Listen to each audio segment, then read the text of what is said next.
Good evening, everyone, and thank you for attending the Education and Pupil Services Committee meeting. Mrs. Kelly, please begin with an overview of your agenda items for the evening. Thank you. Good evening, everyone. Thank you, Mrs. Curry. So the first item is board action will be required. Mrs. Kathy Kenya will be presenting the middle school social studies textbook. Item number 2 is informational. It is a presentation on the fall MAP data. And the third item will require board action. It has many pieces to it. So we're going to be looking at some new high school course revisions, some new courses, as well as some new electives that will be moving forward. Thank you very much. We You're can go welcome. forward with agenda item 1, please. So item number 1, Kathy is here, Ms. Kenya is here to introduce or to make a recommendation to the board and the public about a new textbook series for social studies middle school. This is the textbook series that we've been talking about a lot because of the legislative educational grant, or the LEG grant that we presented a few months ago and then have been revisiting to let you know what was going on. So we are on schedule with middle school social studies, and Ms. Kenya is here to present her findings.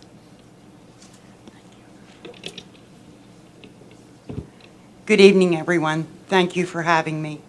I was very, very lucky to get word that the Social Studies Department in the middle school could adopt a new textbook after 10 years, or 10 plus years actually, of the one we have now.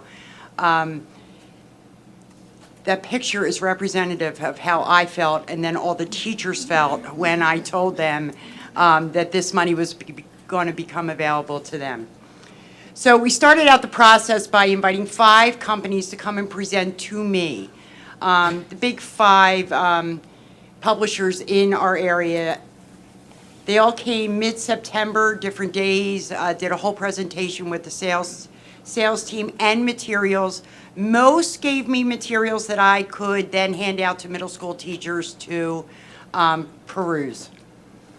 After interviewing all 5 of these, I narrowed it down to 2 companies, Houghton Mifflin Harcourt, HMH, and National Geographic, SchoolG.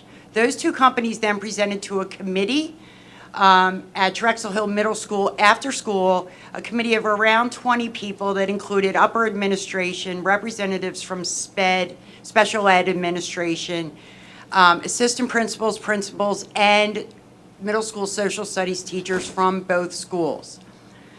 HMH came in second place. Their total cost was $274,000.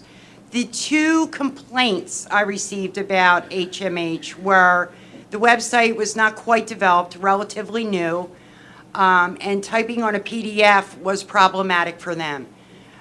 They would require us to download another app in order to type on the PDF.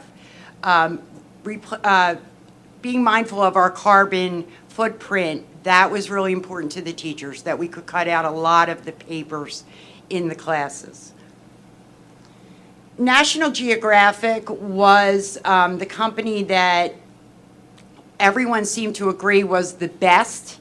They are sponsored by the company SchoolG, which is the same company that I pitched for a pilot program for the high school. 6th grade, 7th grade, 8th grade, the titles of the textbooks are there. Some of the selling points of those textbooks are listed below.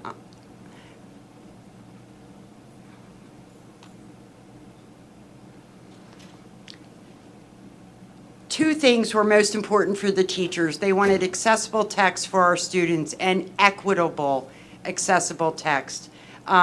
National Geographic provided that, and they also wanted interactive web pages. And right from the very beginning, the teachers asked if they had a choice between textbooks or internet computers to access internet, they would choose the computers over a new textbook.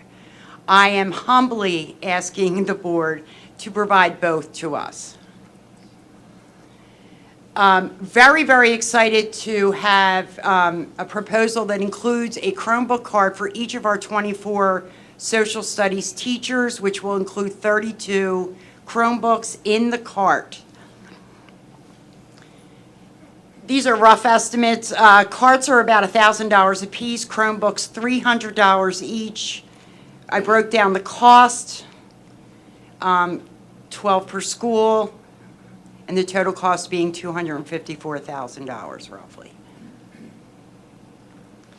Bottom line, National Geographic was just like $1,000 under HMH, so the money was not an issue. They gave me several things gratis after I told them that I was going to propose them as our #1 choice.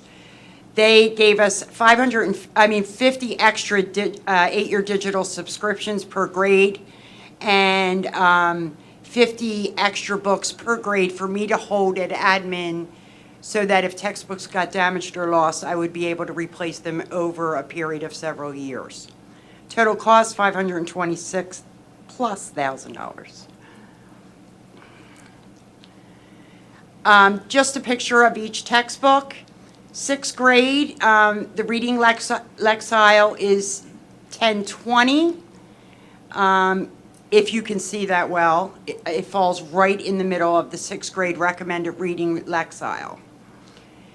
One of the things that was exclusive to National Geographic is when you go online to their textbook, by clicking a switch, you can drop the audio level of the textbook 2 grade levels, which is really impressive for our special ed students. Additionally, that reading level can be tracked with like a highlight that tracks each word as it audios it to the children. The textbooks also have the ability to switch the audio to Spanish.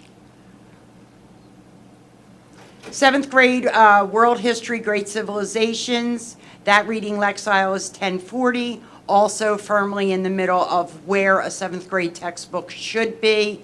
Same aspects of dropping the audio reading 2 grade levels, just the same as 6, and it also is an 8th. 8th grade American History to 1877, that's just post-Civil War. That reading lexile is 1090, also squarely in the middle of where it should be for an 8th grade textbook. Timeline. So we're hoping to implement in fall of 2019. As Ms. Kelly said, a couple months ago, we got word that we might be getting this grant from the state. I am here humbly presenting to the school board, hoping that the school board approves in December. If that is the case, we're hoping to have the funds released by the state mid-January. February, put orders in. Professional development is tentatively lined up for a full day in May, where National Geographic will come in and spend time with all the teachers training them, and tentatively October of next year. So the one highlight, or the 2 highlights that I'm coming away with from this is the amount of PD that is offered through National Geographic and SchoolG. They are providing ongoing professional development because we were proactive and telling them that we do have turnover in our teachers, and we want to make sure that teachers using these textbooks right from day one when they are new to our district are getting the same PD that was available when we first implemented the product. So we've been very upfront with all of the companies that we are dealing with right now that is our reality. The other piece that I wanted to point out to everyone was the global perspective of these books, so that they highlight history but through a global lens. So our students are seeing more culturally sound materials, which is good for our district. So I wanted to point out those 2 highlights. Thank you. You're welcome. I've just provided the information, the login information for anyone. This will be available on the district website. For anybody that would like to go in and check it out and play around on the web pages to see what the kids will have available to them.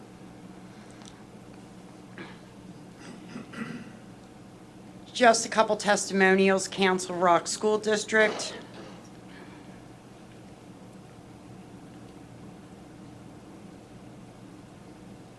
Oh, sorry. and Commonwealth Charter Academy, Philadelphia.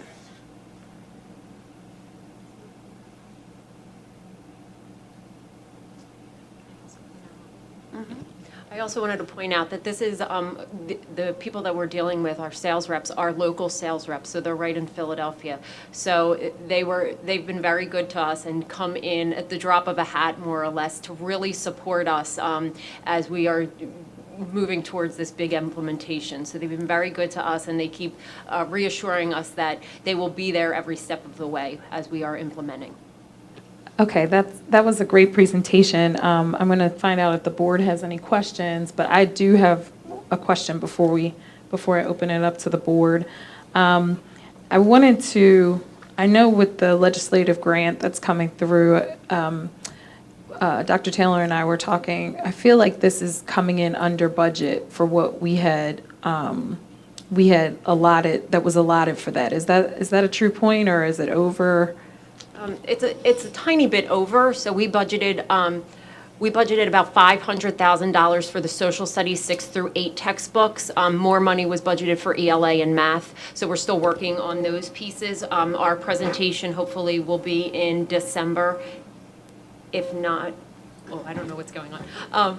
Will happen in December, if not January, depending on timelines and pieces like that. I don't want to have too much on a December agenda, so depending on what's going on. But we did budget about $500,000 for social studies. It's coming over a little bit more, but we're also getting the technology piece of it that I think will really help. And the second question I have is, the second question that I have was the Chromebook cost. Well, first of all, I wanted to point out that it looks like there will be close to a 1-to-1, if not already. Is that correct? Yes. Okay, so that's good news. And the third thing that I wanted to ask was, where are the Chromebooks coming from in the cost assessment for the Chromebooks? Just wondering, like, the cost of the Chromebooks. So we've been working, Kathy's been reaching out to Bob very early on in this process with the vision that the teachers were asking for the technology even before the books. So Kathy was very proactive in saying, okay, Bob, what does this look like? So we've been, and in fact, I've been meeting with Bob more regularly now to even have these conversations to tie the curriculum and the technology together, knowing that many of the products that we are looking at now have a technology component. There's no way around it. So when Kathy came with that, Bob started working, I want to say in August and September on, okay, what is the cost of a cart? How many laptops or Chromebooks do we need in those carts? Do we have to worry about if one of them breaks or something happens? So we put a few extra, that's why the 32 is there rather than a classroom set of maybe just 30. So we've been working with the technology department on that. And it is part of the grant, you can use the money in the grant for the technology as well. Great, thank you. And I'd like to open up for any questions from the board. I would just like to say thank you very much for the work you put in on this, and I love that you were able to loop in some technology along with the books in order to increase the technology that we have in our classrooms. So thank you. Regarding the technology, I see that the Chromebooks will allow them to access the content while they're in the classroom, but I'm curious to know if the fact that it's a web page, will they be able to activate? Will they be able to access it from home using their own technology? So they absolutely can. So anything they do in the classroom, they can do at home. I think I am going to completely eliminate the need for textbooks to go home for any reason. It can be accessed from home. For our students who don't have internet at home, National Geographic is providing an app service that will allow the student to download that book onto their phone in the event that they have to read at home. So they won't be able to interactively do things, but they could download a PDF or have a teacher print it out if they needed to do it that way. Okay, so it sounds like the Chromebooks will be in high use and also their technology at home, but you still wanted the textbooks in addition to the Chromebooks. Can you talk about that a little bit? So I think the future of social studies in particular is going towards open educational resources. I talked to several districts that are already starting in that process. I personally think that we could start that I'm just a little bit afraid that parents aren't ready, teachers aren't ready. I don't know. So I find this as a good hybrid model. I told the teachers this is probably the last textbook they'll ever see, because your textbook is a resource in a classroom. It is not the curriculum. So they have a really good, new, comprehensive resource in National Geographic. They have fabulous primary sources, and everything belongs to them. They're not subcontracting another website out like the History Channel. Everything's theirs.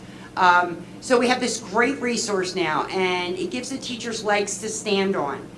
But having the technology piece opens them up to bringing in those open educational resources. Pulling in 4 other primary sources for the students to analyze alongside what's in the textbook. So I see it as key.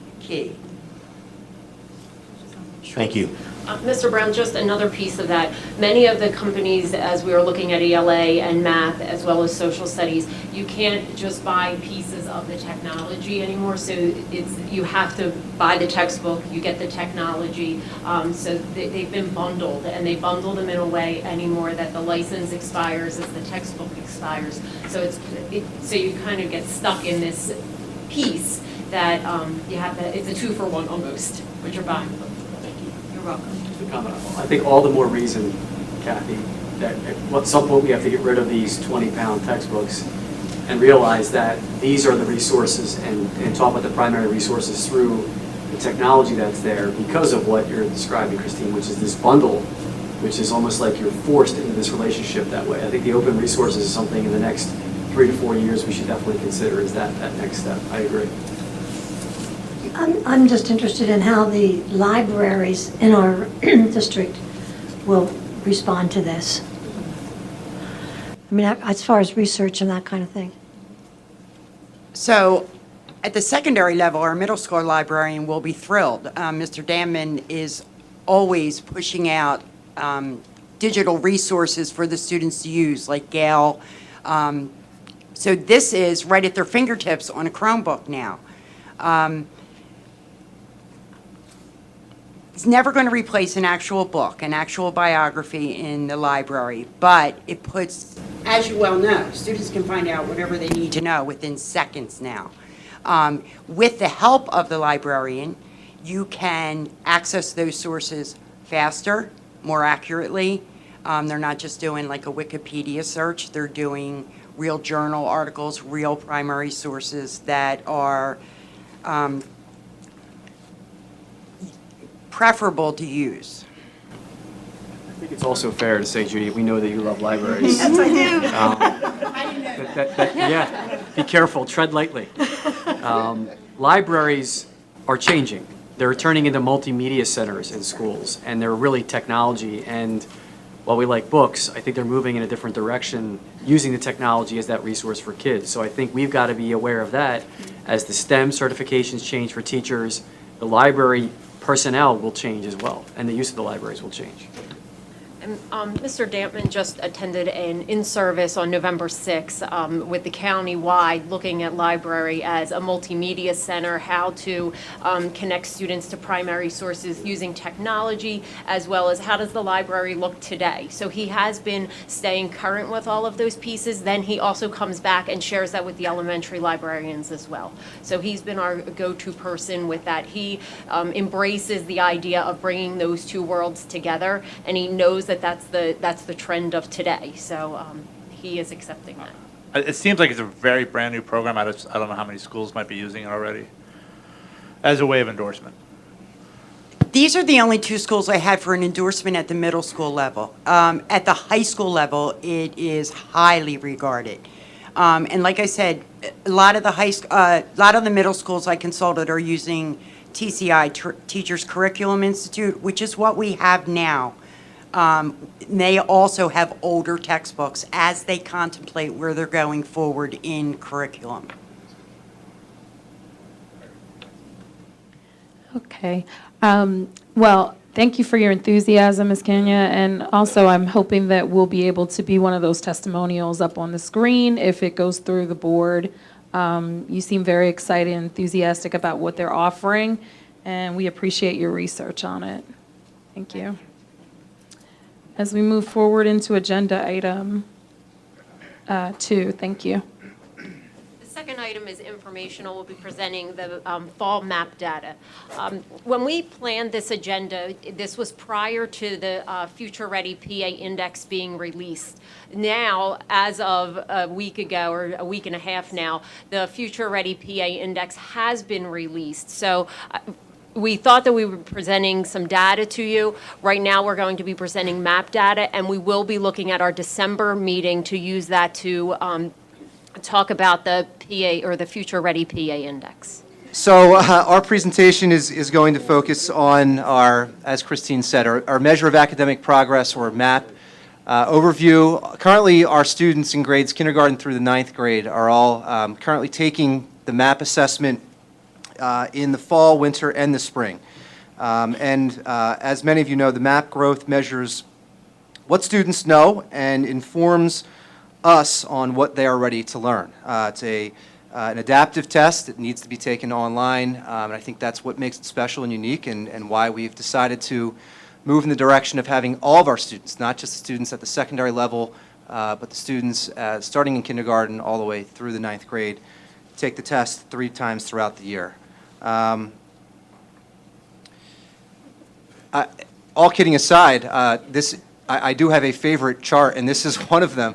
There's a lot going on here, but this is just a representation of how we are able to use the MAP data. And we're going to show you a couple different examples of this.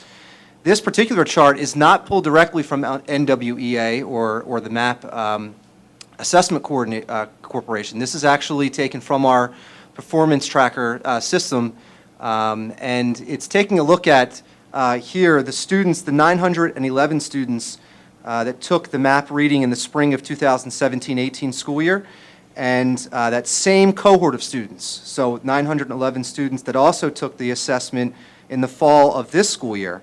And we're looking at grades 4 compared to those same students now in grade 5 taking it in the fall. So this just gives you an example of the sort of data that I know Mr. McEntee's here in the back that he used at his data meeting presentation a few weeks ago.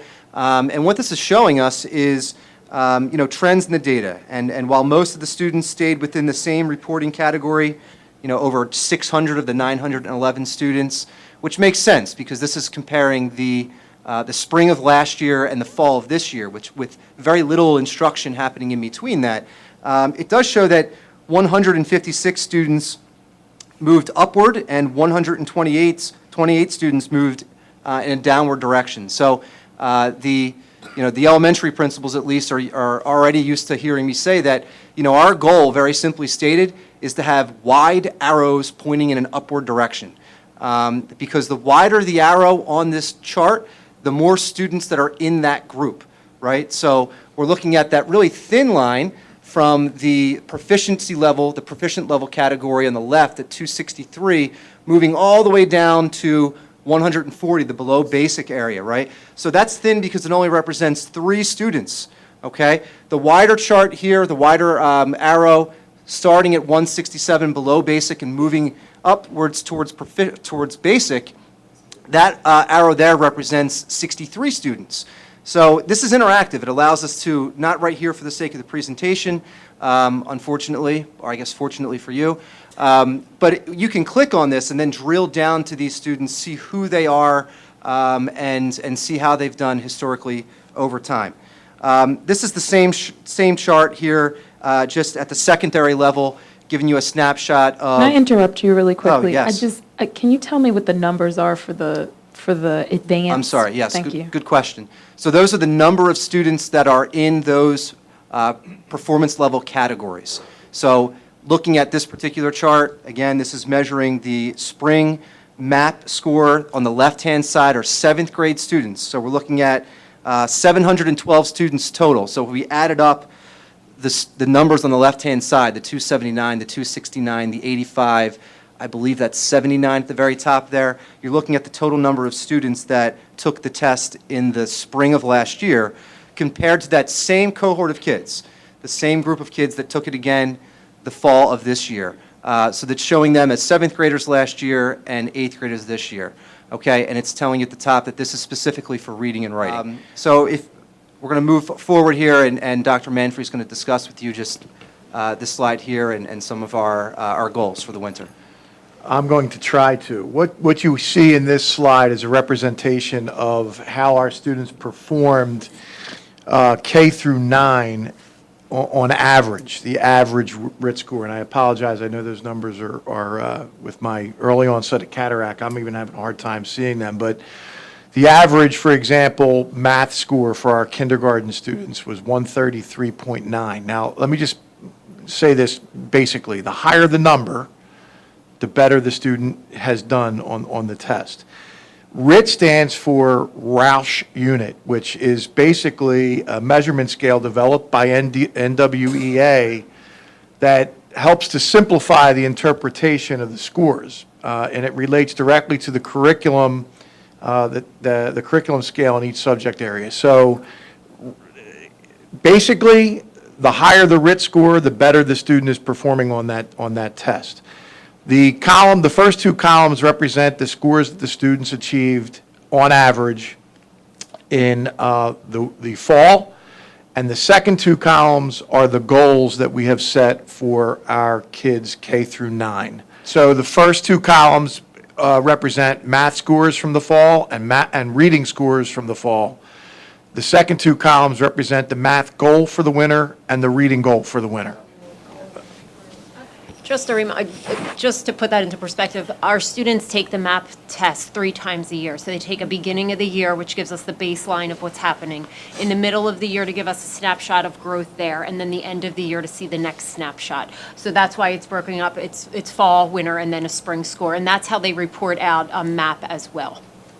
Yeah, the next one is the one that I think is the most exciting part of using measure of academic progress. It's called the Learning Continuum report. It drills down to two different reports you get from the Learning Continuum. You get a report as a teacher for your entire class. So if you want to see how your entire class is doing mathematically, over on the far right, you'll see overall RIT score and goal range. The gray bar would actually have names of students in it. So those students would score in a goal range of 182 to 194, and so on as you go down. And when you look to the left, this is actual skills that those students who fall within each of those range should be concentrating on. Those are the skills that the teacher should be concentrating on with those students. This really enables our students to differentiate their lessons to meet the needs of all their kids. And if you take a student, and again, this isn't interactive, most of MAP is interactive, and these are screenshots, so we can't really demonstrate it for you at this time. But every student also gets a Learning Continuum report. So the teacher can meet with the student and say, this is where you're succeeding, this is where your strengths are, this is where we need some extra help, and this is the plan that we're going to put in place to get you there. It's really the prescription to whatever the ailment is that the student is experiencing. And I think that this is what makes measure of academic progress so powerful. So as a teacher, one of the reports that you are able to pull from NWEA or MAP is this class breakdown report. Now, for demonstration purposes, we have numbers in there, a 2, a 6, a 9, a 7. Normally what a teacher would see, and I use this, I love this report, and I loved it as a classroom teacher. In that 2, I would see 2 students' names as well as their RIT score for math. I would also see 6 in the next column, then a 9, then a 7, same thing for reading. So it breaks it up for me as a teacher so I can see where the students are. I know that I need to move first off, as a teacher, I would also know what is grade level on that report. And I would also know that I need to move those 2 students closer to where those 6 and those 9 students are, because that would be closer to grade level. So that's the idea with this report. This report also ties back to the Learning Continuum report that Dr. Manfrey was just talking about, because now I know as a teacher how to take those 2 students, give them what they need as a skill, and move them forward there. As a teacher also at the high school level in the math classroom where I was, I would make my small groups from this report, and I would know that I could group students according to their skills and according to this report. So if you broke down this report a little bit more, it would be exactly the content or the strand data that we are looking at. So if we're looking at reading here, I am looking at reading informational text and how the students are spread out, as well as what would be grade level. So as a teacher, this is a very powerful tool for a small group instruction. So then I know that as I'm pulling my small groups, I have a group of students that I'm working on a specific skill set, while the other students are doing something else, and then I can rotate my class around so that I am meeting with students, but meeting them on their grade level. So it's a powerful tool for our intervention classes as well. This next piece really comes into play when we're talking about students setting their own goals and meeting with the teacher, which is a part of our comprehensive plan, that students or teachers are having those one-on-one conversations with their students. So this is a snapshot of what a reading score, what a reading bar graph would look like for a student. Each student has a report like this, and the goal would be to, in the spring of 19, to hit my student projection, which is that light blue bar that's kind of checkered. So I know in the fall, as a student, I'm in the blue bar, and I had a 224. I know that the norm grade level RIT is the yellow bar, and my goal is to get to where that blue bar is. So that's a powerful conversation to have with a student.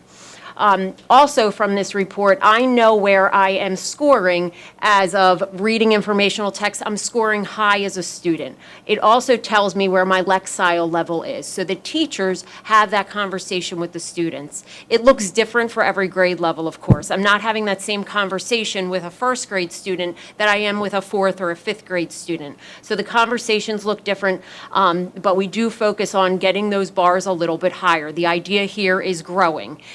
I sort of think of it as I'm taking my child to the pediatrician, and you know when they give you that chart and you keep looking at where your child falls on the chart, the same idea is how am I getting closer to that line where they say you are in the 50th percentile for height or something like that. So that's how I think of this.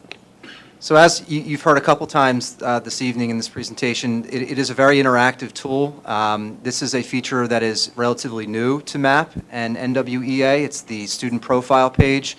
It does have many different applications, including goal setting, which is something that at the elementary level at least we're just starting to kind of get our feet wet with. But this is just a slightly different variation of what Christine was just presenting in terms of showing a student's progress over time. And then in the area here on the left, you can actually set goals. And in addition to setting the goals with the student, you can create an action plan and save it within the MAP website. So it's a pretty neat function and something that we plan to utilize much more moving forward. Again, that's the last report we're going to show you, but this is just a quadrant chart, and what you're seeing plotted here on this quadrant chart is a particular class of students. So this happens to be a fourth grade class at one of our elementary schools, and you see the purple squares representing students reading, and the green plus sign representing the students' math RIT score for the fall. And the quadrant chart is basically showing that we ideally want students that are north of that 50th percentile line in terms of growth, and to the right of that 50th percentile vertical axis representing achievement. So the optimal area to be is in that top right quadrant. Those are the students that are high achievement and high growth. If we're looking at just specifically growth, we want the students to be, again, in that orange or green area. But again, interactive, you can click on this, it pulls up the student, their scores, and then you can drill down to how they've done over time and look at that learning continuum piece. So really, in summary, there are a lot of different ways that we are using MAP. I have to really give, the middle school teachers and the teams at the middle schools and at the high school have been using this for some time now, I believe since 2011 or so. The elementary, this is new as of last year. Last year we were just kind of getting our feet wet with this, but they have really taken the ball and run with it this year, and they're interacting with the data quite a bit. And I think one of the most powerful things to remember is that, assessment not only measures growth, but it also has the power and the ability to stimulate it. So if used the right way, that is our goal. That's our objective in using this information. Just real quick, just sitting here next to Mr. Marshallak made me realize that an important piece to this is that all of our special education teachers use measure of academic progress K to 12 to develop individual education plans and set goals with our special education students. So it's a very powerful tool from that perspective as well. Okay, thank you very much. I just have a couple of comments regarding the measure of academic progress. As we open ourselves up to increase data awareness with parents, I think it's an awesome tool. As we open ourselves up to make data awareness available for young children, that's where my concern is. So I want to make sure that in professional development through this MAP testing, I know MAP testing isn't a new concept, but for children who are on the lower end, particularly as they're coming into the school year, and they receive the idea that they're lower, that academic confidence is boosted back in. So we can have all the information that we need, but for the children themselves, we have to, especially on the elementary level, and all levels really, what you look like on a graph and how that equates to your level of confidence and how you will perform throughout the school year, what that will look like. And so I want to bring this up because I know that this is something that happens. Children get these assessments and scores, and they're like, oh, I have advanced, and there's other children that are sitting right in the same classroom that have below basic. And so over the summer, we know that children lose a lot, and that testing happens as soon as they walk in. And so for children who might not test well, this is going to come out for a different outcome, right? So in this we just have report cards. So, the teachers are very excited about looking at progress. But when the children are first getting their first MAP scores and those that aren't doing as well, it can be a confidence killer. So how are we going to work on that? So we've been offering professional development in MAP for the last year and a half now. As part of that professional development, I always talk about how you have those conversations with students, especially younger students. So the idea is, you're just coming off of summer vacation, and my job as a teacher is to make your bar get higher. So I think we have stressed that numerous times, and we continue every time that we talk about the data, is we're here to help each other. You're going to help me by learning the material, and we're going together make your bar go up. We've seen a lot of the students, I know that Charles Kelly uses their own data sheets, and they color in their own graph with the idea, I'm getting better, and watch the bar graph go up. They do it with fluency there. They've done it with some other things also. So it's the conversation, and we've been stressing that conversation early on has to look very different for a first grader, a second grader, a high school student, or even a middle school student. But the idea is it's a partnership, and together we're going to make our bars grow. I would only add to that by saying that the most important piece, and I don't know whether Frank and Christine would agree with me on this, is not the score or the bar. That is just an illustration for the teacher to use on how each student is doing. The most important piece for me is the learning continuum. And everybody, whether you're advanced or below basic, has a learning continuum. And on that learning continuum, whether you're advanced or below basic, there are areas of weakness or concern, even if you're advanced, and there are areas of strength. So every single kid in every single classroom gets a learning continuum that demonstrates strengths and weaknesses. And that's really where we try to get the teachers to focus on with our students in terms of measure of academic progress goals. Thank you for that, because I think that is a really good, I actually wrote that report down. That's a really good explanation, and I think for the younger children, and again, all the levels, that it should be said something like that it should be broken down, that we're continuing to learn, and just, make sure that because in the beginning of the school year is where we set the children up for that continuing to learn, and if their confidence is low or beat up from that first scoring, then that's where difficulties can often come in. So, Ms. Kress, wanted to just make a point too, being an elementary teacher myself for a long time. The key word is yet. So you might not know this yet, but you will. To go back to Carol Dweck's work on growth mindset, they're not going to know everything when they come in. It's just not going to happen. It's not realistic. But for the little guys especially, use that word yet and get them to realize that they're not quite there at this point in time, but they will be. With your help as a teacher and at their class, they will get there. They might not be proficient, but they will make growth and they'll move along. Imagine, Ed was a first grade teacher.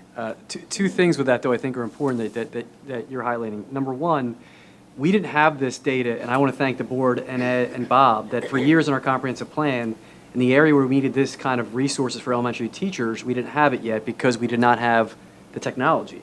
So teachers were hand grading multiple page tests and then trying to do their own item analysis. And then after hours of doing it at home, try to find out where are the gaps with students that are coming in without some of the prerequisite skills. This is going to allow us to turn that around faster as we get better at this at the area where we need it the most, the elementary schools, so we can improve that growth and make that happen. We can give teachers what they want to do. Get in the classroom and teach and not spend as much time hand grading a paper. They can go, get the information, here's where it is. This is norms. So thousands and thousands of kids across the country, they're pulling that data to find these trends, which is one of the questions I have here. If you can go back to one of the slides about the doctor's office, which is the use of mapping the data in the classroom with the bars. You had it up there a second ago. No? Yes. Based on trends, based on the norm of this, that if I'm scoring at a certain RIT band when I start the year, realistically, much like an oral reading fluency test, meaning if I come in reading 20 words a minute in the fall, it gives me a realistic, Ms. Curry, growth. That's not too high, not too way out of sight, that I'm supposed to read 10 more words a week, because then you're going to make kids feel overwhelmed. This is saying if you come in at this level and you hit this bar based on the norms, based on the trends, that kids who scored like you, if we get you to this mark and this mark with this information, we're going to get you back to a higher point. Where in the past, we didn't have that information. So the yet is a good way of explaining it too, that based on national trends, we know if you start here, if we can hit this goal, we can keep moving you in the right line. Not unrealistic goals, realistic growth from year to year, correct? I'm excited. I think it's valuable as a parent. My question and comment is really about when do you share this map data with parents? I mean, I'm a parent. I would want to know first day of school, like after you do this kind of testing, where my kid, where they are on certain levels. I mean, I have software that I've used for years, and I think that's helped my kids achieve academically. Compass Learning Odyssey, I always know where they are for math, reading, and language arts. I always knew. From my college kid to my fifth grader now, I know where they are, so that when they come home, I know exactly how they're going to do. I have an expectation for that. So this sounds like this is very much in line with that, where you're getting that data and you're getting insight to where the kid is achieving, where they start, what you have to work on, where the growth should be, and where you can place emphasis as a teacher, and you look at it several times a year. So I think that's exciting. So my long question is, when do you share this with parents?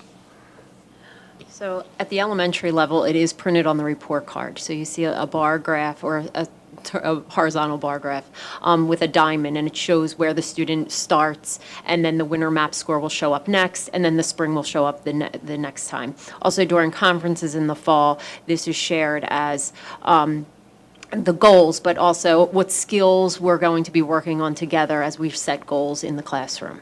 So both of those pieces were shared in the elementary level on their report card and then in conferences as well as the middle school also. Right, the district goals, I mean, the district, Is on the report card as well.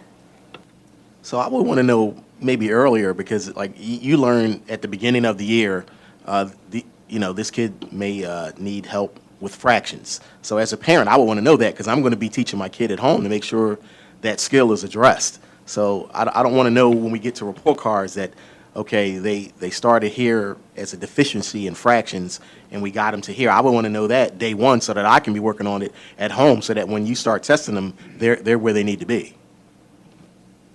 Yeah, I agree. Part of the challenge for us, I think, is in providing parents information, but making it simple to understand, right? I mean, I've been working with Measure of Academic Progress since 2011 when I was the Drexel Hill Middle School principal. Dr. McGarry and I met with NWEA and brought MAP testing in.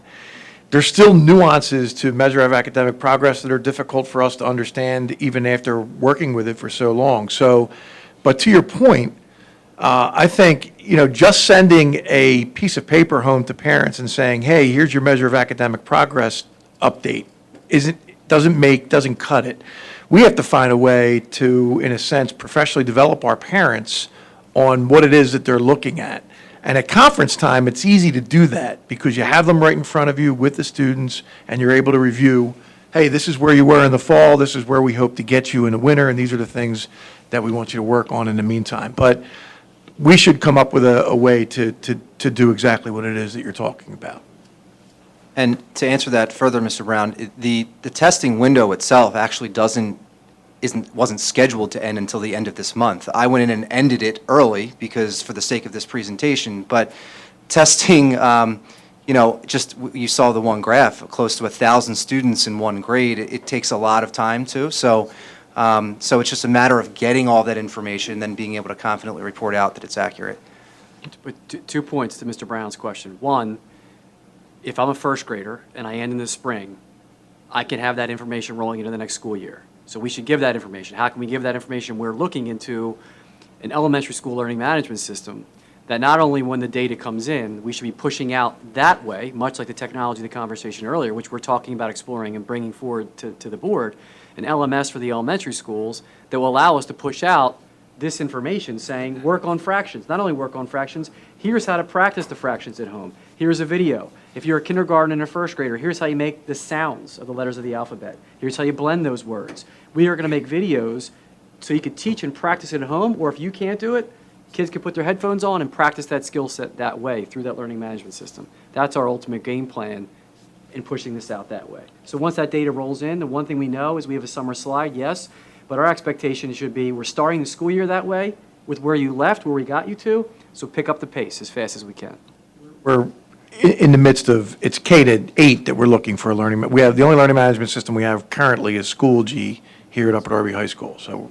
I would say if the MAP data is housed online and it's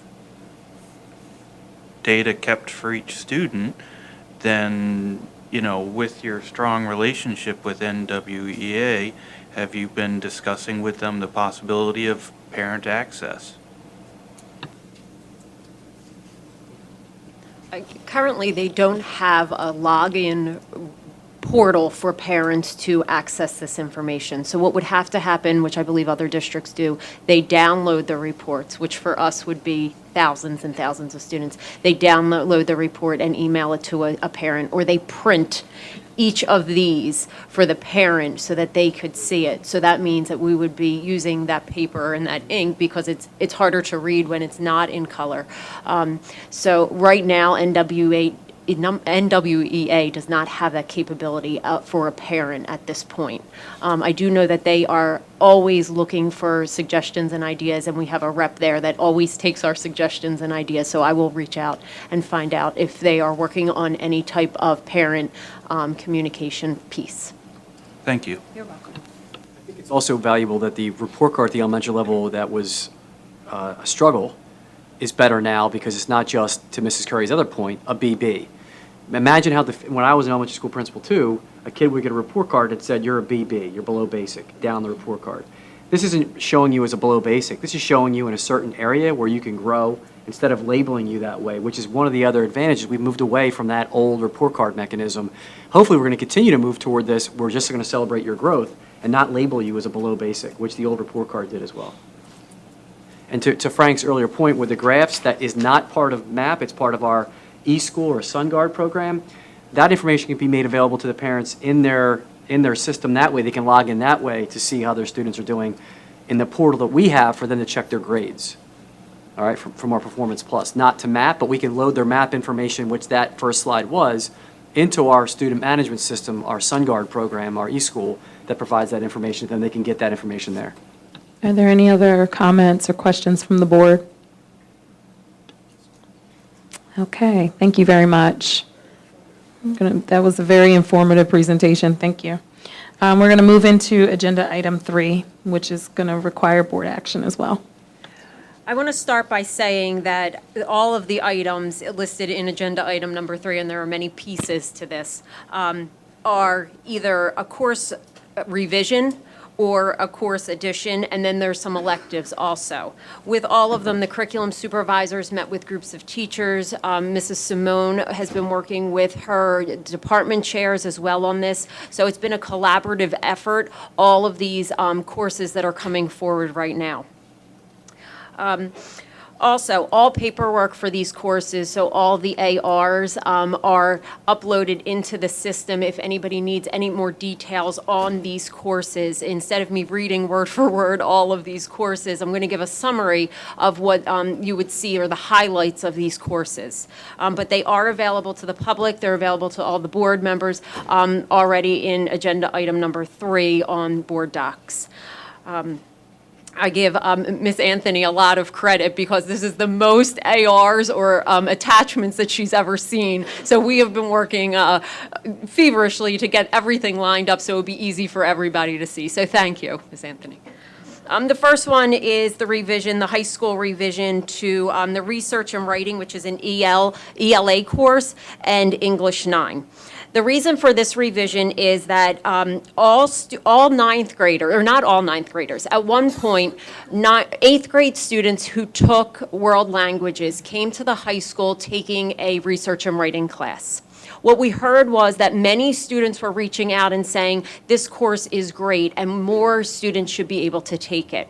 So the high school team, as well as Mrs. Ortley, decided that, wait, there is a way to have this course for all students to take.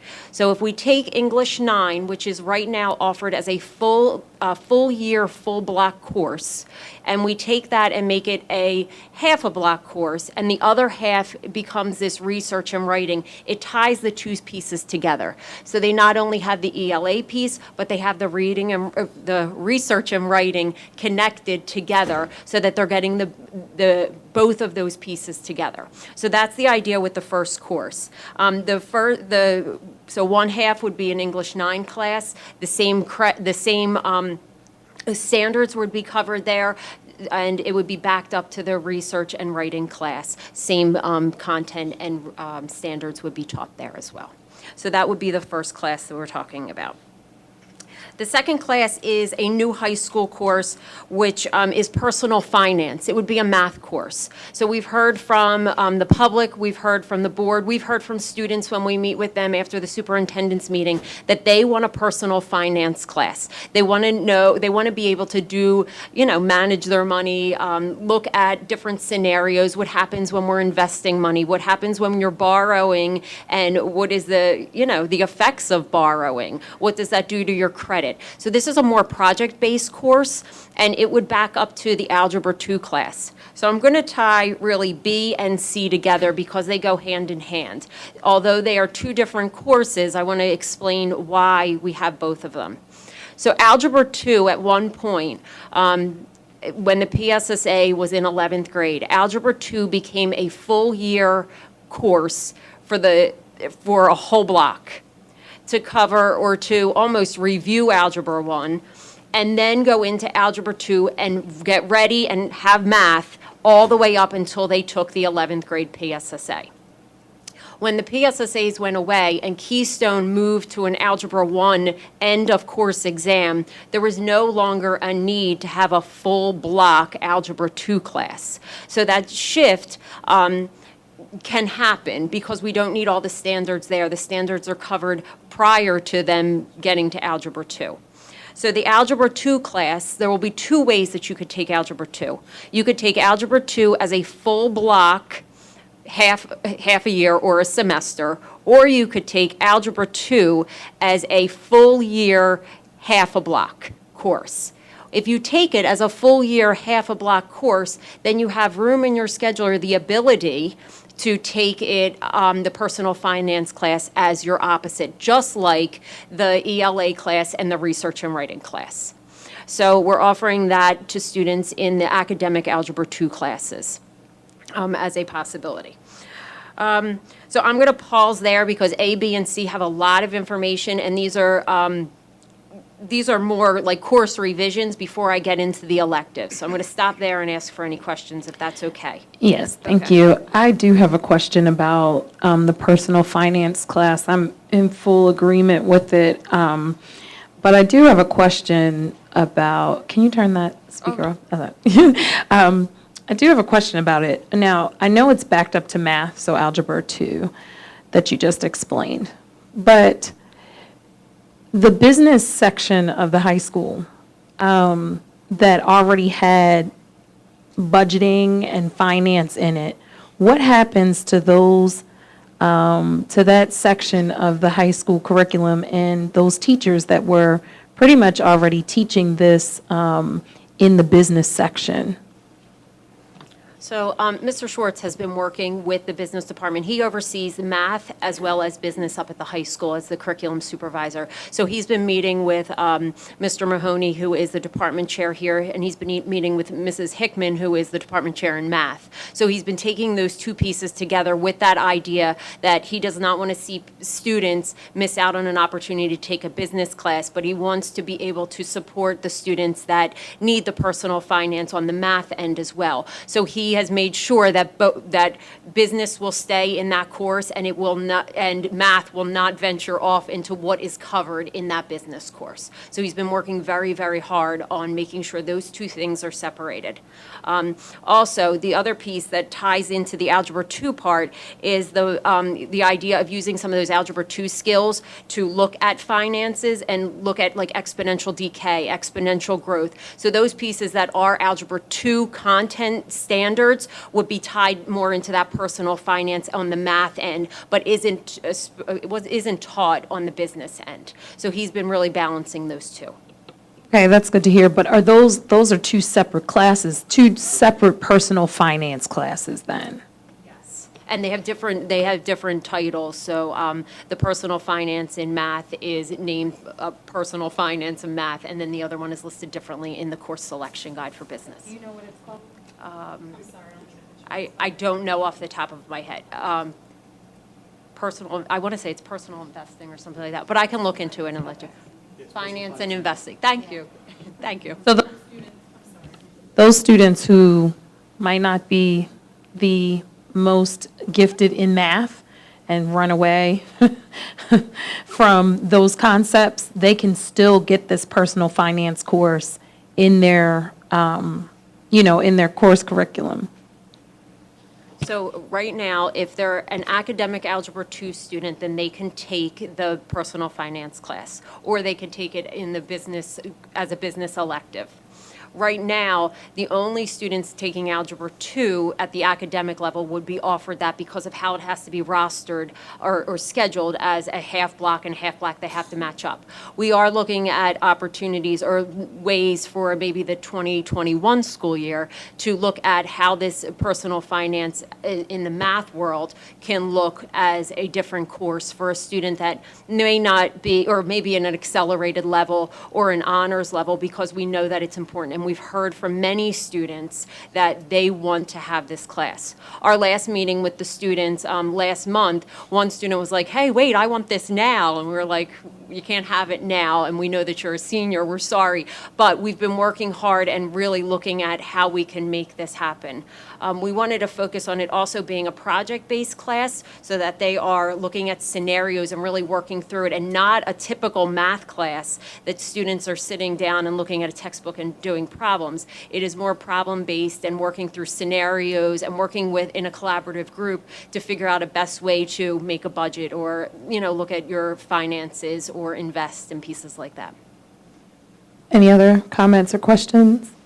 Of the many topics that are sensitive to talk about, personal finances is like the third one after whatever you put for 1 and 2 in a house. And,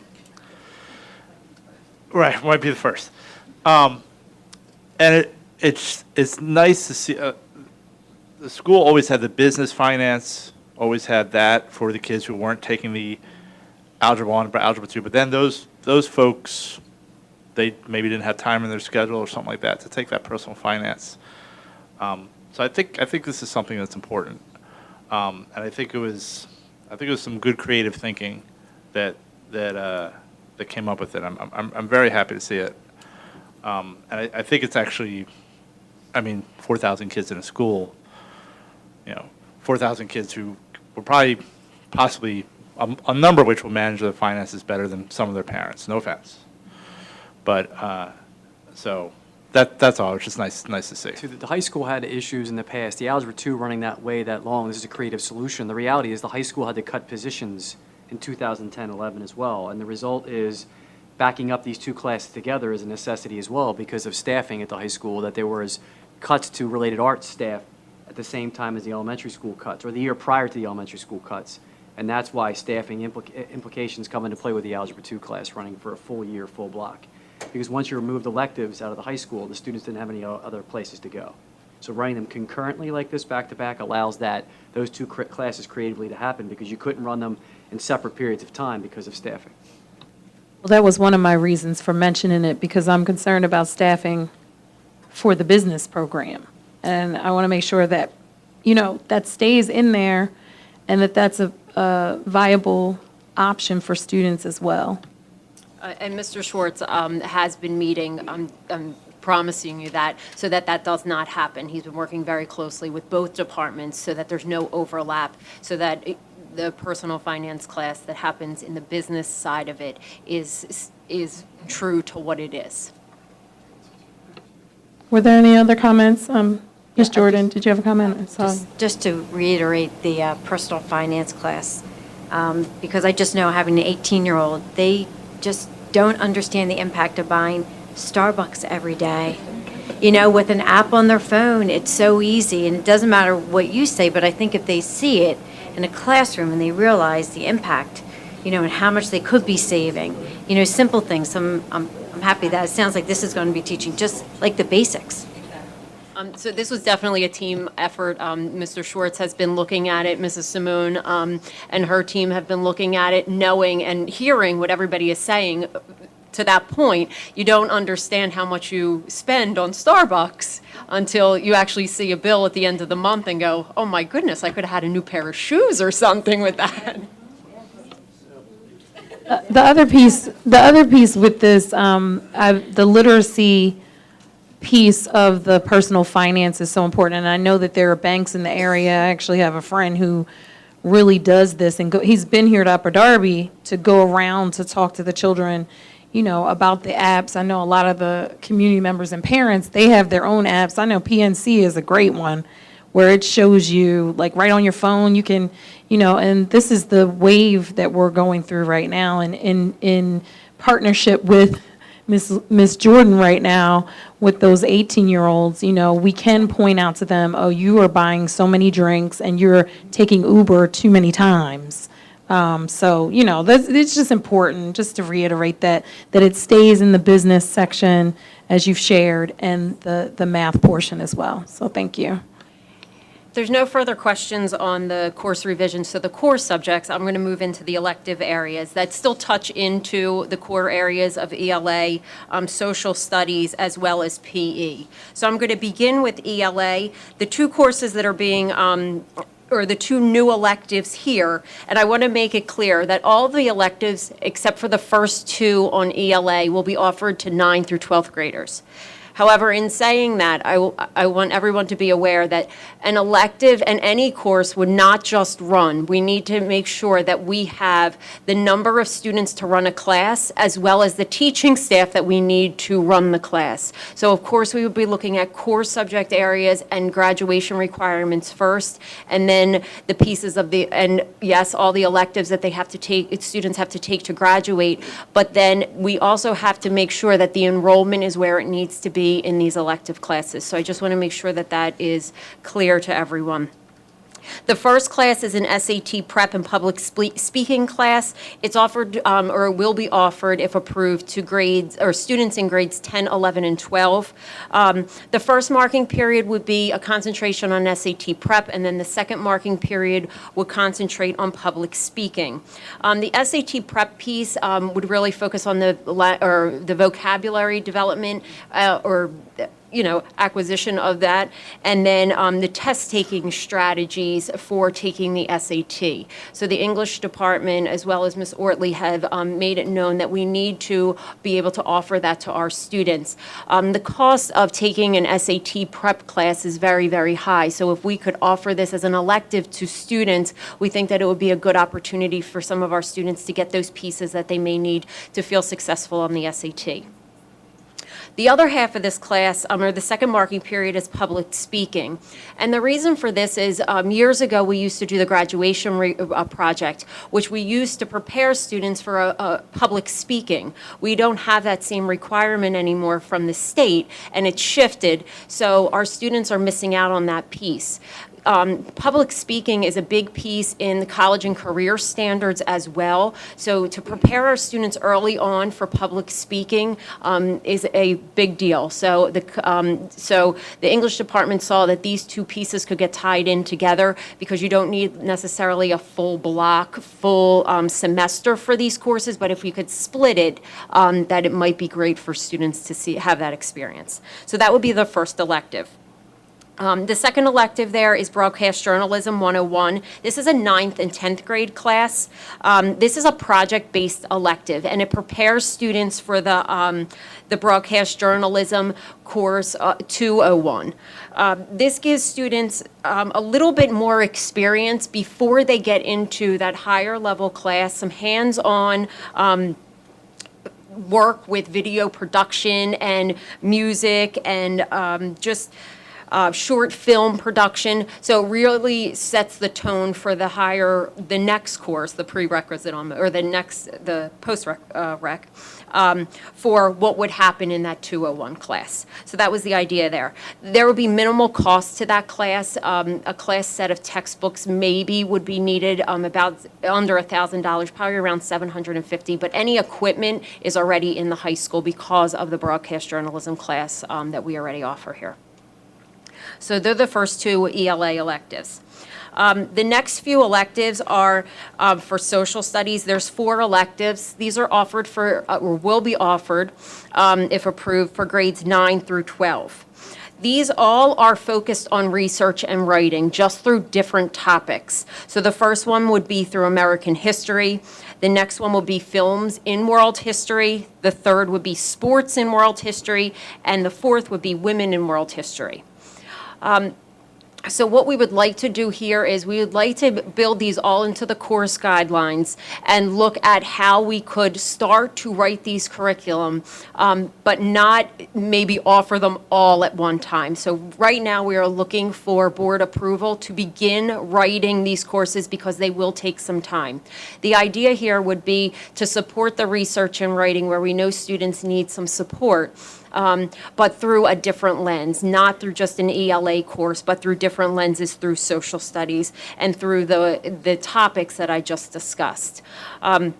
I know that the social studies department really likes the films in world history, and that's the one that they said that if we can get anything approved, go with that one, because they like the idea of being able to write about a short clip or a piece like a 20-minute video and how that can connect to something that's happening right now. Each of these electives have a at least 5 or 6 weeks of topics included, and they are all in the ARs. I can go through all of those if need be, but I didn't know if we needed all that information, if it's been available. But it is all available. I'll tell you that many of the topics will relate to current events that are happening now and how it ties into history, and then at the end, writing that research project. So developing how to write a thesis statement, how to revise your work, how to analyze the writing and pieces like that. So that was the idea in developing these 4 electives. I'm going to pause there because that's a lot of information as well. Do we have any questions, or do we need any more information on those electives? I had a question about the conflict. Global conflicts? The global conflict, okay. So there's a lot of topics in there. Some that are a little bit older in history, but some that are a bit more current. My neighbor is from back when it was Zaire, right? I think it's Congo now. And his father was assassinated. And I would just wonder, is that the kind of course you would put in, like maybe a content warning? It would be appropriate. Is that something that we should consider?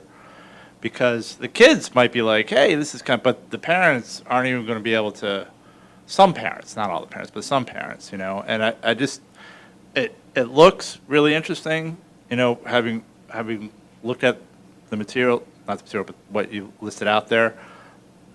But that was the first concern I took away from it, is that there are people who, they're coming from conflict areas that are still ongoing, and we just have to navigate that. And I don't know if you had something in place to navigate that or not. What we tend to do in that course selection guide is to list some of these topics, especially the ones that, parents do need to be aware of. So when the statement about the course is there, it is listed in the course guide. So we'll make sure that that is listed there as well. Okay. All right, thanks. I have a question about some of the scheduling accommodations for some of the instruction. Can you explain a little bit about, I know we've talked about it before, but for the public that's here tonight, about the skinny opposite the lunch and the AP skinny, because that language sometimes isn't easy to understand for everyone, so. I promised at the beginning of this conversation I would not say the word skinny because not everybody understands what we say at the high school as a skinny. So when you're talking about a full block class at the high school, you're talking about a 79-minute instructional period. Each of those 79-minute instructional periods are split into 2. When they're split into 2, they become 37-minute classes because you still have to provide, and that's what we refer to as a skinny. But that 37-minute or half block period, if a student goes to another class or transitions to another class, there has to be that transition time. So it's a 37-minute followed by a 37-minute, but with a transition time in between. So that's what they refer to as a skinny, making up a full block. So 2 skinnies or 37-minute periods make up the 79-minute instructional block period. Does that help?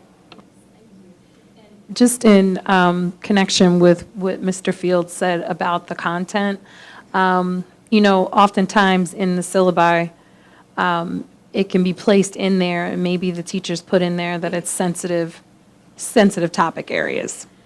I will work with Ms. Kenya on that as well, that on the syllabus for social studies classes, depending on which ones we do move forward, of how we would, require maybe a parent signature or something of that nature. Okay, so the last 3 are PE electives. So the PE electives are advanced team sports, lifetime activities, and strength and conditioning. The advanced team sports focus on competitive sports, basketball, soccer, those pieces. The difference between the advanced team sports and the lifetime activities is that lifetime activities are generally what the PE department would call a golf or a tennis, aerobics, dance, those pieces, swimming. So those two courses, they're asking for permission to run as electives. So with the change in the graduation requirements to 21, PE changed as well. So the idea is some students do like to still be active and they like physical education. My son would try to sign up for all three of these if he could. But the idea is still using those PE electives as another avenue for students to explore their interests. And remember, that was our whole idea here with creating these multiple pathways, is to provide those interest pathways for our students, and PE being one of them. The last one is the strength and conditioning. This is like best practices for a fitness club. Like, what does that look like? What does it look like when you are stretching? And what's cardio look like? All of those pieces is what that course would look like. These would all run as a full block half-year course for the 3 physical education electives. Mrs. Riches has been working with Mr. Woolery, who is the department chair here, on developing these courses and really fine-tuning what he wanted to see students excel in. He provided in the ARs, you will see a lot of research about the importance of staying healthy and how students should be looking at that, just like we were preparing them for personal finance. How do you have that a healthy lifestyle in PE as well?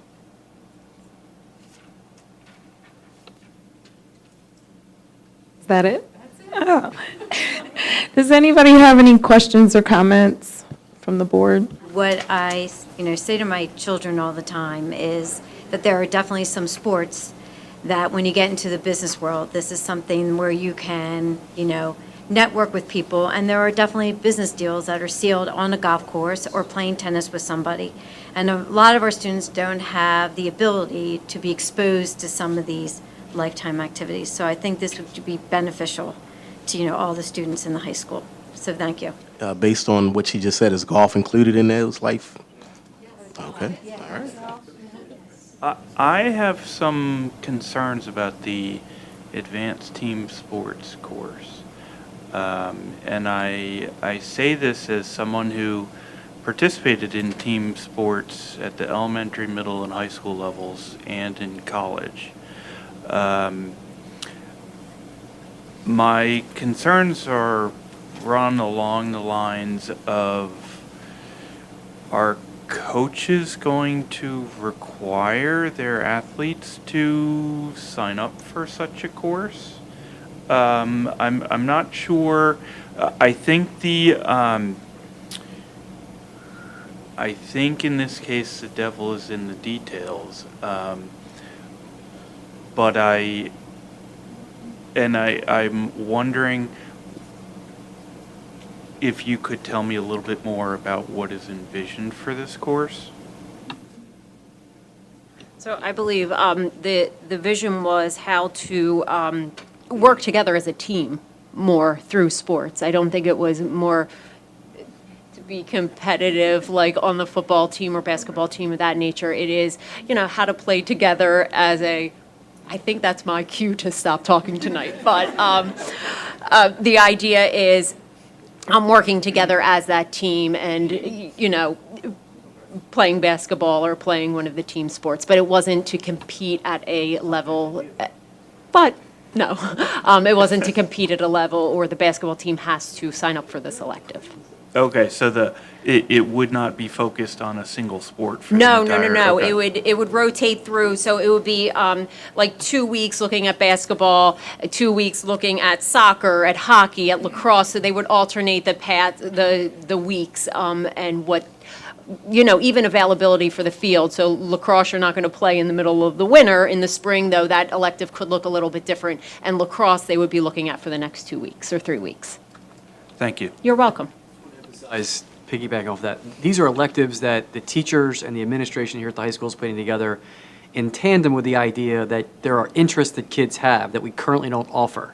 So as they look at an opportunity they may want to major in exercise and kinesiology or something else, this opens up that avenue to provide those resources to these kids that, hey, while I hit my 21 credit minimum, I'm going to stay beyond 21 credits. and I could explore these other courses here at the high school and begin to start to tick off areas that allow me to pursue exercise and kinesiology or, physical therapy or something like that.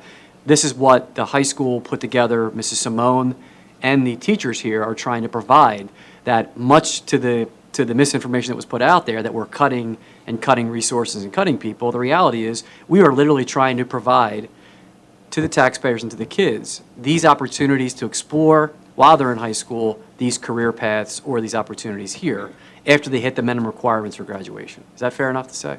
Thank you. Can I jump, I don't know if I'm allowed, back to 5.1, the English? Is that all right? I just want to ask you to speak a little bit more to, I am looking at the document, I believe it's English 9 Plan of Study. The details, the standards, I think that's what I'm looking at. It says course name, English 9, Department English, Unit 1. Am I looking at the right one? Are you 107? Yeah. Well, anyway, it talks, it details the course. Right. And discusses Thank you. a lot of critical thinking. Yes. A lot of critical thinking. Yes. And are we? So this is 9th grade, Yes. right? And I'm sure we have. I'm sure we have it. But are we creating? I'm very excited about this critical thinking piece. I just want to make that clear. I think this is. There's a lot of talk like STEM, know this, know that, know this technical thing, know this technical thing. But if you can't really think about it, if you can't kind of step back and say, all right, well, how would somebody else look at this, what I'm doing, then you're just kind of plugging away. You're just kind of plugging away, and it's important. I think I look at this and I see that this is something important, right? This critical analysis piece, a critical thinking piece that we're trying to do here, and you could just tell me that we are, but I just want to make sure we're creating a path of curriculum like that. I'm sure we have, but I just want it to be reiterated that builds upon what we have in here.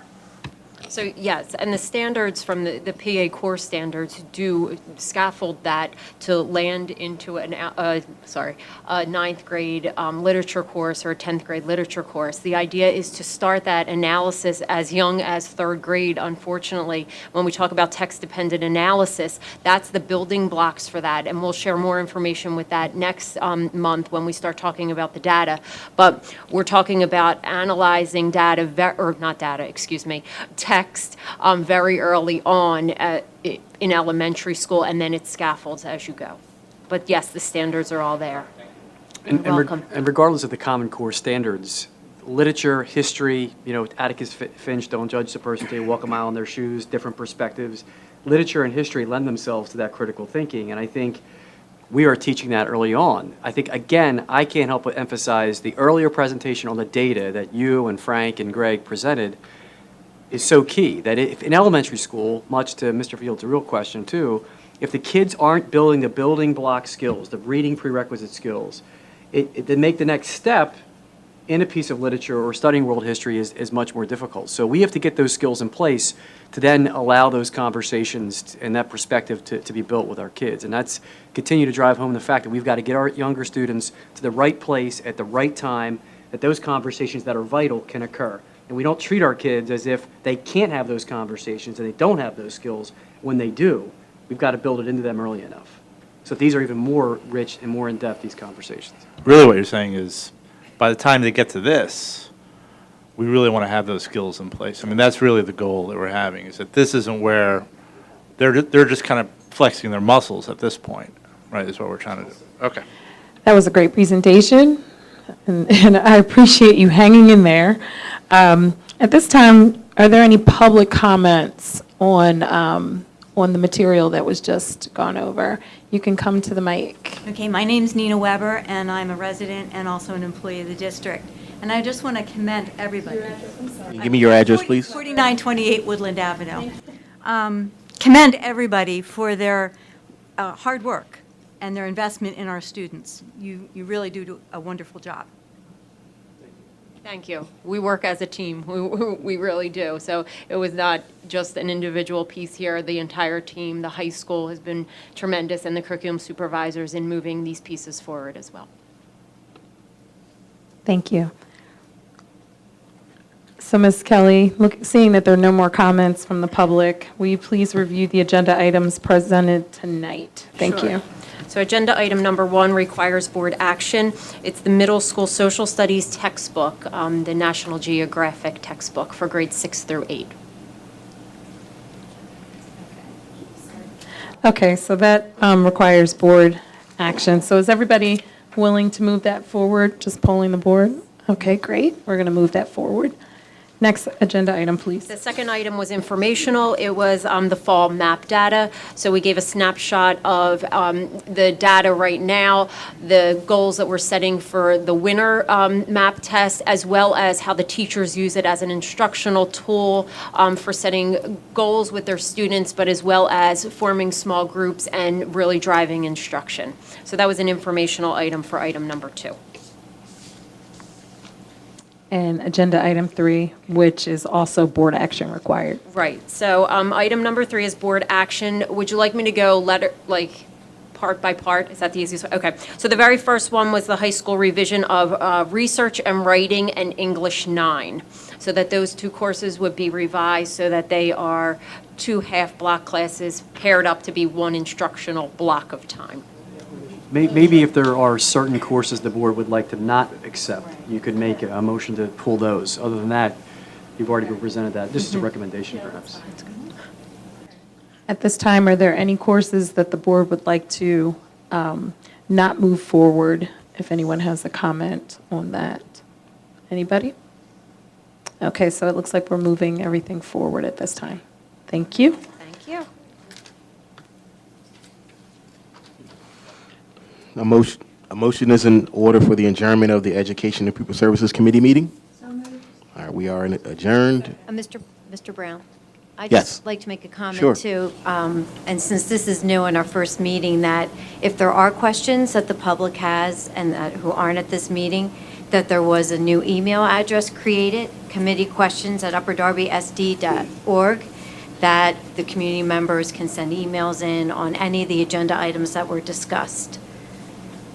It's good. Yes, we decided as in administration to, in advance of the meetings instead of after the meetings, put the summaries out ahead. So each agenda item, we give a summary of the agenda item, a full paragraph for each one, and then an email for you to email questions to us in advance of tonight's meetings so that we can try to cover them in the presentation so that you can hear them as the information is presented prior to the board and anybody taking action on it. It used to be in the past that we'd have this meeting, type up our summary of the night, and have it read at the next meeting, and we've decided to push the information out. So in advance of each committee meeting, you'll get an email, the agenda items, and an opportunity to send us questions in advance so that we can cover them in the presentation prior to the meeting. And then if there's questions that they have after, they can still send emails. They can, but the whole premise of that was to gather it prior to the presentation to allow the public to know that we're taking your thoughts and your concerns into consideration prior to each committee meeting. Thank you. We are adjourned.